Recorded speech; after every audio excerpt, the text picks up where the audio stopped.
In today's video, we are going to show you how to enable JavaScript in Mozilla Firefox. JavaScript is essential for many websites to function properly. Let's begin. Now open Mozilla Firefox and in the address bar on the top screen, type in about:config and press enter. Now, what will happen is you will see a warning message that says proceed with caution. Don't worry, this is normal. I want you to click the accept the risk and continue. Now on the search bar, I want you to type in java.script.enabled. And if you see that the value is false, I want you to click the toggle button here on the right side to change it to true. Okay.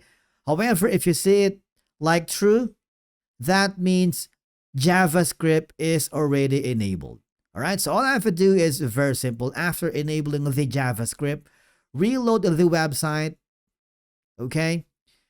Or try to go to the website that you are having issues with to apply the changes. And basically, that's it for today's video on how to enable JavaScript in Mozilla Firefox. Thank you so much for watching, and we will see you again in the next video.